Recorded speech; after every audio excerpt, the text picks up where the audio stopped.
ಇಡೀ ವರ್ಲ್ಡ್ಗೆ ನಾವು ಫೇಮಸ್ ಇದ್ವಿ ಒಂದು ಟೈಮಲ್ಲಿ. ಎಲ್ಲಿವರೆಗೂ ಈ ತಲೆ ಇಳುಕ ಅಧಿಕಾರಿಗಳು ಬಿಡೋ ಮಾತಂತೂ ಇಲ್ಲ. ತಲೆಗೆ ಅದು ಯಾವ ಅವಾರ್ಡ್ ಕೊಟ್ಟರು ಸಾಕಾಗಲ್ಲ. ಗಂಟೆಗೆ ಇಷ್ಟು ಅಂತ ತಗೊಳ್ಳೋದು ಬಿಟ್ರೆ, ನಿಮಿಷಕ್ಕೆ ಇಷ್ಟು ಅಂತ ತಗೊಳ್ಳೋದು ಬಿಟ್ರೆ, ಟಾರ್ಗೆಟ್ ಆ ಕ್ಯಾಬ್ ಮೇಲೆ ಹಾಕ್ತಾರೆ. ಇವಾಗ ಬರೇ ಗಾಯದ ಮೇಲೆ ಬರೇ ಹೇಳ್ದಂಗೆ ಮಧ್ಯವರ್ತಿ ಅಧಿಕಾರಿ ಯಾರೋ ಬಂದಿದ್ದಾನೆ ಅಂತ ಕಾಣ್ಬೋದು. ಒಂದೇ ಅಂತಲ್ಲ, ಇಲ್ಲಿರುವಂತಹ ದರಿದ್ರ ಅಗ್ರಿಗೇಟರ್ ಕಂಪ್ನಿಗಳು ಸಹ ಕೇಸ್ ಹಾಕ್ಸ್ಕೊಳ್ಳೋದು, ಒಳಗೋಗೋದೆಲ್ಲ ಮಾಮೂಲಿ ಇರುತ್ತೆ.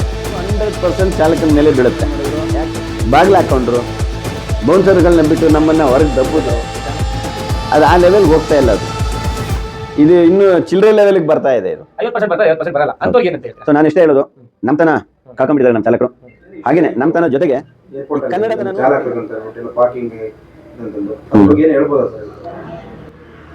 ಈ ಅಂತಾರಾಷ್ಟ್ರೀಯ ಕಂಪ್ನಿಗಳು ಯಾವಾಗ ಕರ್ನಾಟಕಕ್ಕೆ ಕಾಲಿಟ್ಟು ಅದ್ರ ಮೇಲೆ ಈ ಏರ್ಪೋರ್ಟು ಅಷ್ಟೇ, ಇಂಟರ್ನ್ಯಾಷನಲ್ ಏರ್ಪೋರ್ಟ್ ಯಾವಾಗ ಆಯಿತು, ಇವ್ರ ಕೆಲಸ ಏನಂತ ಹೇಳಿದ್ರೆ, ಇಲ್ಲಿರುವಂತಹ ಬಡಪಾಯಿಗಳ ಹತ್ರ ದುಡ್ಡು ತಿನ್ನೋದು ಬಿಟ್ಟರೆ ದೊಡ್ಡ ದೊಡ್ಡ ಕಂಪ್ನಿಗಳ ಹತ್ರ ಎಲ್ಲ ದುಡ್ಡು ತಿನ್ನೋಕ್ಕೆ ಇವ್ರು ಹೋಗಲ್ಲ.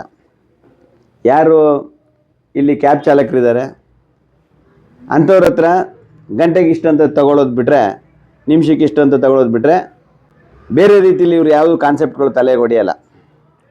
ಏನೊಂದು ಇಂಟರ್ನ್ಯಾಷನಲ್ ಏರ್ಪೋರ್ಟ್ ಬೆಂಗಳೂರಿನಲ್ಲಾಗಿದೆ, ಇವತ್ತು ಇವ್ರ ಜೀವನ ನಡೀತಾ ಇರೋದೇ ನಮ್ಮ ಕ್ಯಾಬ್ಗಳಿಂದನೇ. ನಾನು ಹೇಳೋದಿದ್ರೆ, ಯಾಕಂದರೆ ದಿನಕ್ಕೆ ಸಾವಿರಾರು ಕ್ಯಾಬ್ಗಳು ಅಲ್ಲಿ ಪಿಕಪ್ಪು ಡ್ರಾಪು ಮಾಡ್ತಾಯಿದ್ದೀವಿ. ಸೊ ಇವ್ರ ಟಾರ್ಗೆಟ್ ಆ ಕ್ಯಾಬ್ ಮೇಲೇ ಹಾಕ್ತಾರೆ. ಇವಾಗ ಕ್ಯಾಬ್ ಚಾಲಕರ ಮೇಲೇ ಇವರ ಒಂದು ಟಾರ್ಗೆಟ್ ಹಾಕ್ಬಿಟ್ಟು, ನಮಗೆ ನಿಮಿಷಕ್ಕೆ ಇಷ್ಟು ದುಡ್ಡು ನೀವು ಕೊಡಬೇಕು ಅಂತ ಹೇಳ್ಬಿಟ್ಟು ಬರೇ ಗಾಯದ ಮೇಲೆ ಬರೇ ಹೇಳ್ದಂಗೆ ಮತ್ತೆ ಮತ್ತೆ ಒಂದೊಂದು ಕಾನೂನುಗಳನ್ನ ಹೊಸದಾಗಿ ತರ್ತಾ ಇದ್ದಾರೆ. ಸೊ ನಾನು ಹೇಳೋದಿಷ್ಟೇ, ಇಂಟರ್ನ್ಯಾಷನಲ್ ಏರ್ಪೋರ್ಟ್ಗೆ ನೀವು ಬೆಳೀತಾ ಇರೋದು ನಿಮ್ಮ ದುಡಿಮೆ ಏನಿದ್ರು ನಮ್ಮ ಕ್ಯಾಬ್ ಚಾಲಕರಿಂದ. ಏರ್ಪೋರ್ಟ್ ಒಂದೇ ಅಂತಲ್ಲ, ಇಲ್ಲಿರುವಂತಹ ದರಿದ್ರ ಅಗ್ರಿಗೇಟರ್ ಕಂಪ್ನಿಗಳು ಸಹ ಅಷ್ಟೇ, ಅವ್ರು ಬೆಳೀತಿರೋದು ನಮ್ಮಿಂದನೇ. ಸೊ ಬೆಳೆದು ನಮ್ಮಿಂದನೇ ಅವ್ರು ಬೆಳೀತಿರೋದು, ನಮ್ಮನ್ನೇ ಅವ್ರು ತುಳಿತಾ ಇರೋದು. ಇಲ್ಲಿ ಶೋಷಣೆಗೆ ಒಳಗಾಗ್ತಿರೋದು ಕ್ಯಾಬ್ ಚಾಲಕರು, ಓನರ್ಗಳು ಬಿಟ್ಟರೆ ಯಾರೂ ಇಲ್ಲ. ಇವ್ರನ್ನ ಕೇಳುವಂತಹ ಒಂದು ಮನಸ್ಥಿತಿ ಸರ್ಕಾರಕ್ಕಂತೂ ಇಲ್ಲವೇ ಇಲ್ಲ.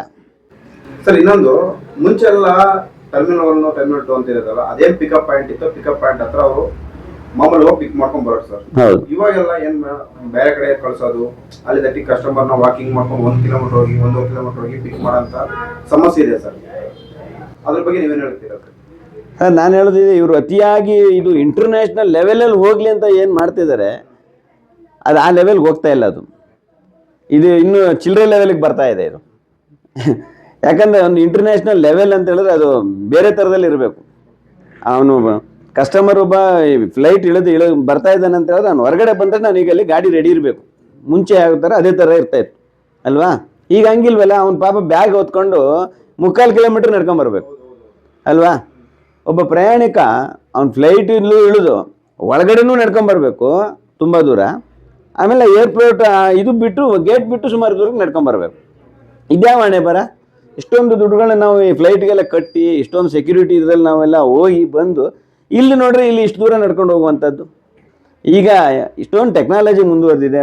ಬುಕ್ ಮಾಡಿದ್ರೆ ಮನೆ ಬಾಗಿಲಿಗೆ ಇನ್ನೇನು ಮೆಟ್ಲು ಇಳಿತೀವಿ, ಅಲ್ಲಿ ಕಾರ್ ಬಂದು ನಿಲ್ಲುತ್ತೆ. ಇಂಥ ಒಂದು ಯುಗದಲ್ಲಿ ನಾವಿದ್ದೀವಿ. ಅಂಥದ್ರಲ್ಲಿ ಇವ್ರುಗಳ ಒಂದು ಅವೈಜ್ಞಾನಿಕವಾದ ಒಂದು ಇದು ಪ್ಲ್ಯಾನ್, ಏರ್ಪೋರ್ಟ್ ಅಥಾರಿಟಿ ಅವರ ಅವೈಜ್ಞಾನಿಕ ಪ್ಲ್ಯಾನ್ ಇದು. ಈಗೇನು ಮಾಡಿದ್ದಾರೆ, ಇದು ಮುಂಚೆ ಹೇಗಿತ್ತು ಅದು ತುಂಬ ಚೆನ್ನಾಗಿತ್ತು ಸರ್. ಮತ್ತೆ ಇನ್ನೊಂದು, ಮುಂಚೆ ಚಾರ್ಜಸ್ ಇರಲಿಲ್ಲ ಸರ್ ಕ್ಯಾಬ್ ಚಾಲಕರಿಗೆ. ಅಲ್ಲಿ ಹೋಗಿ ಪಿಕಪ್ ಮಾಡ್ತಾರೆ, ಒಂದು 5-10 ಮಿನಿಟ್ಸ್ ಹೆಚ್ಚು ಕಮ್ಮಿ ಮಾಡ್ಕೊಂಡು ಬರ್ತಾರೆ ಪಿಕ್ ಮಾಡ್ಕೊಂಡು. ಇವಾಗೆಲ್ಲ ಏನೋ 5 ಮಿನಿಟ್ಸ್ ಇಷ್ಟು ಆ ರೇಟ್ ಅಂತ ಹೇಳ್ಬಿಟ್ಟು 10 ಮಿನಿಟ್ಸ್ ಇಷ್ಟು. ಇದ್ರ ಬಗ್ಗೆ ನೀವೇನು ಹೇಳ್ತೀರ? ಅದು ಯಾರೋ ಅತಿ ಬುದ್ಧಿವಂತ ಅಧಿಕಾರಿ ಯಾರೋ ಬಂದಿದ್ದಾನೆ ಅಂತ ಕಾಣುತ್ತೆ. ಅವನ ತಲೆಗೆ ಅದು ಯಾವ ಅವಾರ್ಡ್ ಕೊಟ್ಟರು ಸಾಕಾಗಲ್ಲ.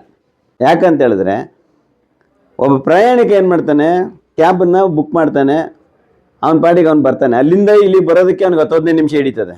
ಎಲ್ಲಿಗೆ? ಇವ್ರು ಕೊಟ್ಟಿರೋ ಪಾಯಿಂಟ್ಗೆ ಬರೋದಕ್ಕೆ. ಅವ್ನು ಬುಕ್ ಮಾಡಿದ ತಕ್ಷಣ ಫೋನ್ ಮಾಡಿ ಹೇಳ್ಬಿಡ್ತಾನೆ, ಬಾರಪ್ಪ ನೀನು ಇಲ್ಲಿ ನಾನು ಬಂದಿದ್ದೀನಿ ಅಂತ ಹೇಳ್ಬಿಟ್ಟು. ಡ್ರೈವರ್ ಏನು ಮಾಡ್ತಾನೆ, ಪಾಪ ಎದ್ದು ಬಿದ್ದು ಏನೋ ಕಸ್ಟಮರ್ ಬಂದಿದ್ದಾರೆ, ನಮ್ಮ ಕಸ್ಟಮರಲ್ಲಿ ಕಾಯ್ತಾ ಇದ್ದಾರೆ ಅಂತ ಒಳಗೆ ಹೋಗಿದ್ರೆ, ಅಲ್ಲಿಂದ ಇವನು ಕೌಂಟೌನ್ ಸ್ಟಾರ್ಟ್ ಆಗುತ್ತೆ ಮೀಟ್ರ್ ಓಡೋದಕ್ಕೆ. 1/4 ಗಂಟೆ ಅಲ್ಲಿ ಕಾದ್ರ ಮೇಲೆ ಮುಗೀತು, ಗಾಡಿ ಟೋಯಿಂಗ್ ಮಾಡ್ತೀನಿ ಅಂತ ಬಿಟ್ಟು ಬೇರೆ ಒಂದು ಲೆಟ್ರಲ್ಲಿ ಬರೆದು ಬಿಟ್ಟಿದ್ದೀರಾ. ಏನಿದು, ಎಲ್ಲಿಗೆ ಹೋಗ್ತಾ ಇದೆ ನಮ್ಮ ಸಮಾಜ ಅಂತ ನನಗೆ ಗೊತ್ತಾಗ್ತಾ ಇಲ್ಲ. ಕೆಲವೊಂದು ಅತಿ ಬುದ್ಧಿವಂತ ಅಧಿಕಾರಿಗಳಿಂದ ಇವೆಲ್ಲ ಆಗ್ತಾ ಇದೆ ಅಂತ ನನ್ನ ಒಂದು ಅನಿಸಿಕೆ. ಅದು ಯಾರಿದ್ದಾರೆ ಈ ಬುದ್ಧಿವಂತ ಅಧಿಕಾರಿಗಳು, ಇವ್ರಿಗೆ ಕರೆದು ಬುದ್ಧಿ ಹೇಳುವಂಥ ಕೆಲಸ ಆಗಬೇಕಾಗಿದೆ. ಸರ್ ಮತ್ತೆ ಏನು ಚಾರ್ಜಸ್ ಇಟ್ಟವ್ರೆ ಸರ್, ಈ ಚಾರ್ಜಸ್ ಬಗ್ಗೆ ನೀವೇನು ಹೇಳ್ತೀರಿ ಸರ್? ಅಂದ್ರೆ ಇವಾಗ ಒಬ್ಬ ಎಂಪ್ಲಾಯ್ ಬರ್ತಾರೆ, ಅವ್ರು ಮಿನಿಮಮ್ ಪಿಕಪ್ಗೆ ಇಷ್ಟಂತ ಅಮೌಂಟ್ ಇರುತ್ತೆ. ಅದು ಆದ್ಮೇಲೆ ಡ್ರೈವರ್ಗೆ ಸಪ್ರೇಟ್ ಪಾರ್ಕಿಂಗ್ ಚಾರ್ಜ್ ಕೊಡಲ್ಲ ಅವರು. ಹೌದು, ಅವ್ರು ಎಷ್ಟು ತೋರಿಸುತ್ತೆ ಅಷ್ಟು ಮಾತ್ರ ಮಾಡ್ತಾರೆ. ಹೌದು, ಅಷ್ಟು ಮಾತ್ರ ಇರುತ್ತೆ. ಅದು ಯಾರ ಮೇಲೆ ಬೀಳುತ್ತೆ ಸರ್? ಚಾಲಕ ಮೇಲೆ ಬೀಳುತ್ತೆ, ಇಲ್ಲಾಂದ್ರೆ ಇದು 100% ಚಾಲಕನ ಮೇಲೆ ಬೀಳುತ್ತೆ. ಯಾಕಂದರೆ ಇತ್ತೀಚೆಗೆ ಏನೊಂದು ಈಗ ನಾವು ಬುಕ್ಕಿಂಗ್ ನಾವು ತಗೊಂಡು ಹೋಗ್ತೀವಿ, ಪ್ರತಿಯೊಬ್ಬರು ಹೇಳೋದಷ್ಟೇ, ನಮ್ಮದು ದುಡ್ಡು ಇಷ್ಟಪ್ಪ, ನಿಮ್ಗೆ ಇಷ್ಟು ಕೊಡ್ತಾ ಇದ್ದೀವಿ ಅಷ್ಟೇ. ಇಲ್ಲಿ ಲೇಟ್ ಆಯ್ತು ಅಂದರೆ ಯಾರ ಮೇಲೆ ಬೀಳುತ್ತೆ? ಅದು ಕಸ್ಟಮರ್ ಅಂತೂ ಕೊಡಲ್ಲ, ಕಂಪ್ನಿಯವರಂತೂ ಕೊಡಲ್ಲ. ಆಲ್ಟರ್ನೇಟಿವ್ ಅದು ಚಾಲಕನ ಮೇಲೆ ಬೀಳೋದು.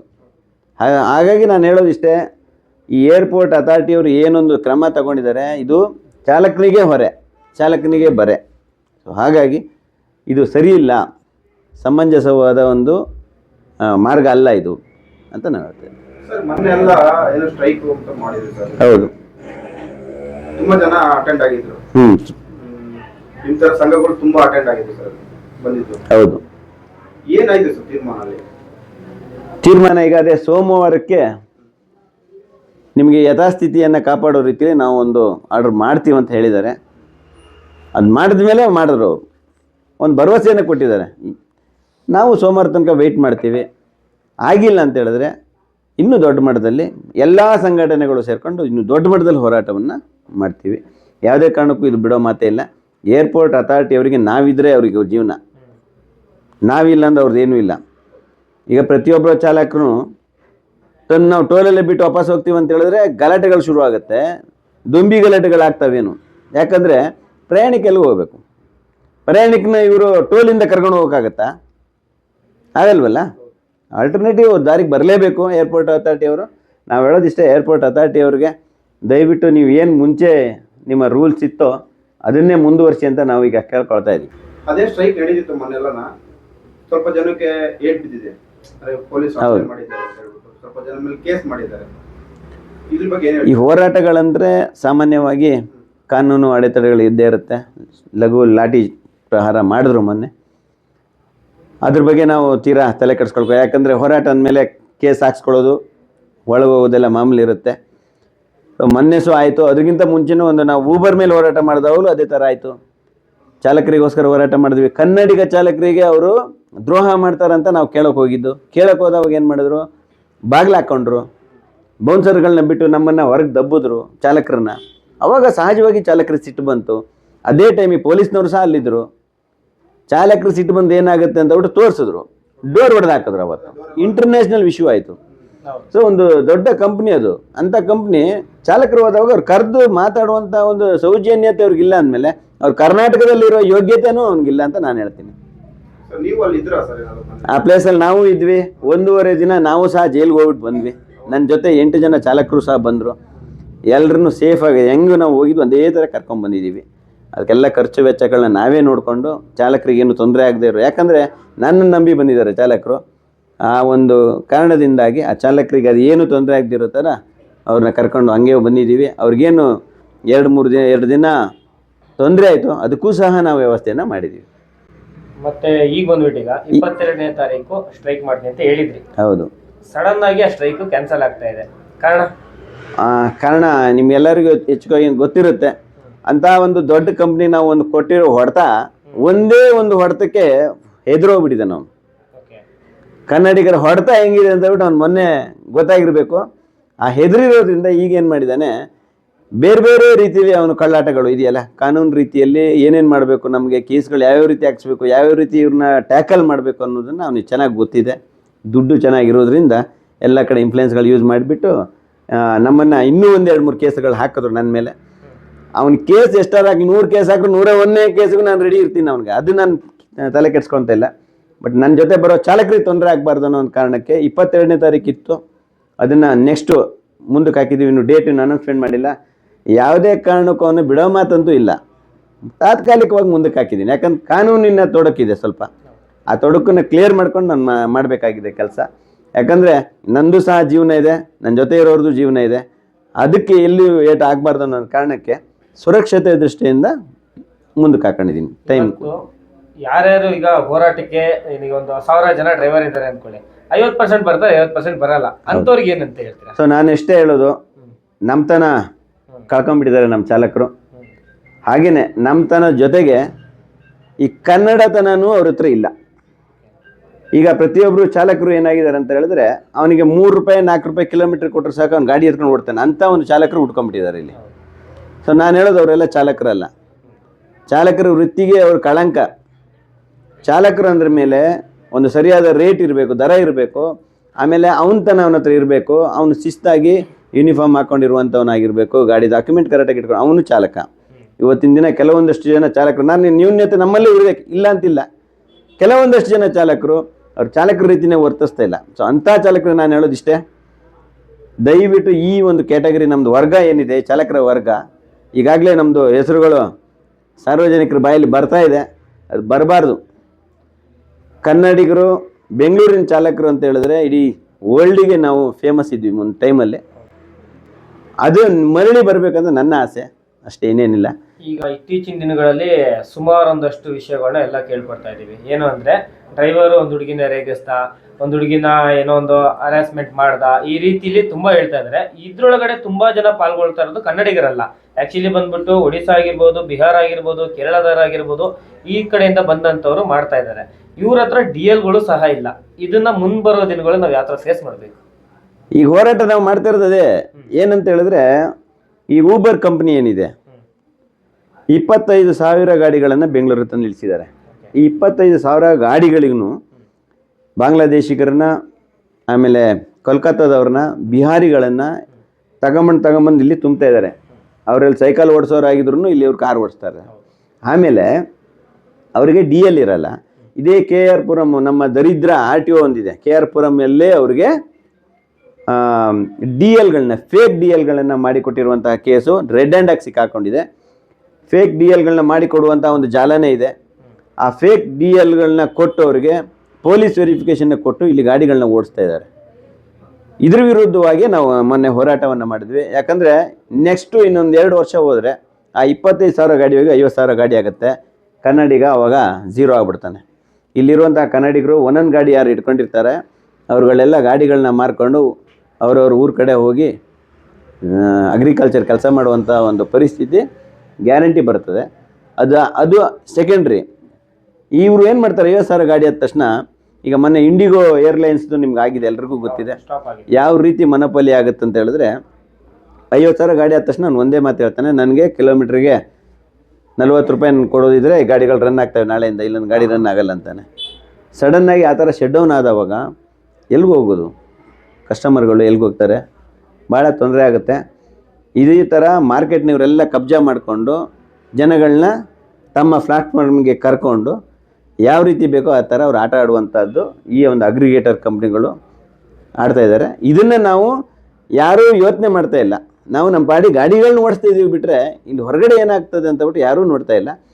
ಸೊ ನಾನು ಹೇಳೋದಿಷ್ಟೇ, ಅಧಿಕಾರಿಗಳಿಗೆ, ರಾಜಕೀಯದವ್ರಿಗೆ ದಯವಿಟ್ಟು ತಮ್ಮ ಇಚ್ಛಾಶಕ್ತಿಯನ್ನು ಇಟ್ಕೊಂಡು ಫ್ಯೂಚರ್ಗೆ, ಮುಂದಿನ ಜನ್ರೇಷನ್ಗೆ ನಾವೇನು ಕಾಣಿಕೆ ಕೊಡ್ತೀವಿ ಅದನ್ನು ಕೊಡೋ ರೀತಿ ಆಗಬೇಕು.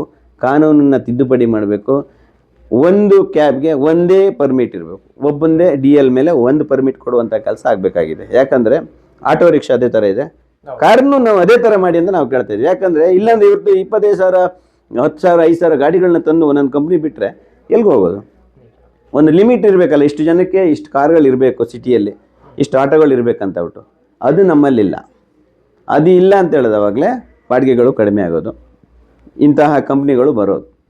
ಸೊ ಈ ಒಂದು ಕಾನೂನನ್ನು ತಿದ್ದುಪಡಿ ಮಾಡಬೇಕಾಗಿದೆ ಅರ್ಜೆಂಟಾಗಿ. ಹಾಗಾಗಿ ಇದನ್ನು ನಾನು ಆಲ್ರೆಡಿ ಕೊಟ್ಟಿದ್ದೀನಿ, ಕಮಿಷನರ್ ಗಮನಕ್ಕೆ ತಂದಿದ್ದೀನಿ, ರಾಮಲಿಂಗ ರೆಡ್ಡಿ ಸ್ವಾಮಿಯವ್ರ ಗಮನಕ್ಕೆ ತಂದಿದ್ದೀವಿ. ಸೊ ಇದು ಅರ್ಜೆಂಟಾಗಿ ಆಗಬೇಕಾಗಿದೆ ಕರ್ನಾಟಕದಲ್ಲಿ. ಒಂದು DL ಮೇಲೆ ಒಂದೇ ಪರ್ಮಿಟು, ಒಬ್ರಿಗೆ ಒಂದೇ ಗಾಡಿ. ಆ ಒಂದು ಕಾನೂನನ್ನು ಮಾಡಿದ್ರೆ ಎಲ್ಲೋ ಬೋರ್ಡ್ ವೆಹಿಕಲ್ನ 100% ನಾವು ಸಕ್ಸಸ್ ಆಗ್ತೀವಿ. ಈ ಕಂಪ್ನಿಗಳಿಗೆಲ್ಲ ಮಂಗಳ ಹಾಡಿಸ್ಬೋದು. ಈಗ ಹೊರ ರಾಜ್ಯದಿಂದ ಬಂದ್ಬಿಡ್ತಾರೆ, ಈಗ ಕರ್ನಾಟಕಕ್ಕೆ ಬರ್ತಾ ಇದ್ದಾರೆ. ಈಗ ನಾವು ಹೊರ ರಾಜ್ಯಕ್ಕೆ ಹೋಗ್ತೀವಿ ಅಂದ್ಕೊಳ್ಳಿ, ನಮಗೆ ಯಾವುದೇ ರೀತಿಯಲ್ಲಿ ಇಮಿಡಿಯೇಟ್ ಆಗಿ DL ಕೊಡಲ್ಲ, ನಮ್ಮ ಕರ್ನಾಟಕದಲ್ಲಿ ಕೊಡ್ತಾ ಇದ್ದಾರೆ. ಇದು ಯಾವ ಥರ? ಅದೇ ಹೇಳಿದ್ದು, ನಮ್ಮ ಕರ್ನಾಟಕದಲ್ಲಿ KR ಪುರಂ ಅಂತ ಒಂದು RTO ಏನಿದೆ, ಇಂಥ RTOಗಳಿದ್ರೆ ಅವರು ಎಷ್ಟು ಬೇಕಾದ್ರೂ DLಗಳನ್ನ ಫೇಕ್ ಆಗಿ ಮಾಡಿಕೊಡೋದಕ್ಕೆ ರೆಡಿ ಇರ್ತಾರೆ. ಎಲ್ಲಿವರೆಗೂ ಈ ತಲೆ ಹಿಡುಕ ಅಧಿಕಾರಿಗಳು ಇರ್ತಾರೆ ಅಲ್ಲಿವರೆಗೂ ಈ ಸಮಸ್ಯೆಗಳು ಬಗೆಹರಿಯಲ್ಲ.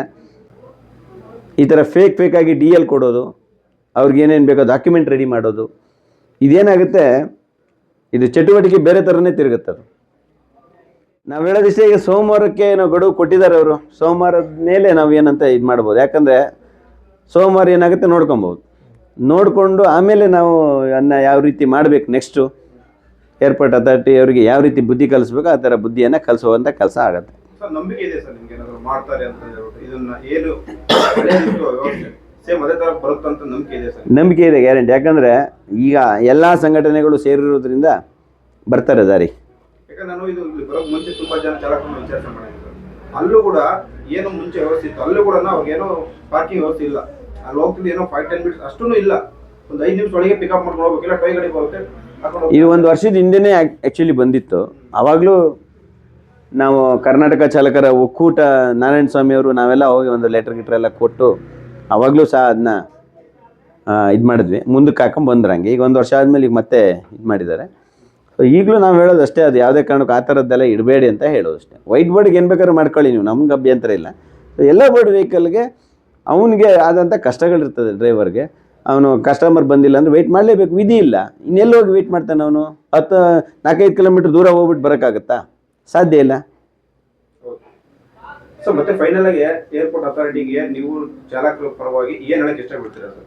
ಏರ್ಪೋರ್ಟ್ ಅಥಾರಿಟಿಗೆ ನಾವು ಹೇಳೋದು ಇಷ್ಟೇ, ನೀವು ಹಳೆ ಏನು ಒಂದು ಇತ್ತು ಕಾನೂನಲ್ಲಿ ಅದನ್ನೇ ಮುಂದುವರಿಸಿ. ಎಲ್ಲೋ ಬೋರ್ಡ್ ವೆಹಿಕಲ್ಗಳಿಗೆ ವೈಟ್ ಬೋರ್ಡ್ಗೆ ನಮಗೂ ಸಂಬಂಧ ಇಲ್ಲ. ನೀವು ವೈಟ್ ಬೋರ್ಡ್ಗೆ ಏನು ಬೇಕಾದ್ರೂ ಮಾಡ್ಕೊಳ್ಳಿ, ನಾನು ಅದನ್ನು ಕೇಳೋಕ್ಕೆ ಬರಲ್ಲ. ಲೋ ಬೋರ್ಡ್ ವೆಹಿಕಲ್ ಡ್ರೈವರ್ಗಳಿಗೆ ದಯವಿಟ್ಟು ನಿಮ್ಮ ಕಡೆಯಿಂದ ಈ ಒಂದು ಸಹಾಯ ಆಗಬೇಕಾಗಿದೆ. ಹಳೆಯ ಮಾದರಿಯಲ್ಲೇ ನಮಗೆ ಮುಂದುವರಿಸಿ ಅಂತ ನಾವು ಕೇಳ್ಕೊಳ್ತೇವೆ ಎಲ್ಲ ಚಾಲಕರು.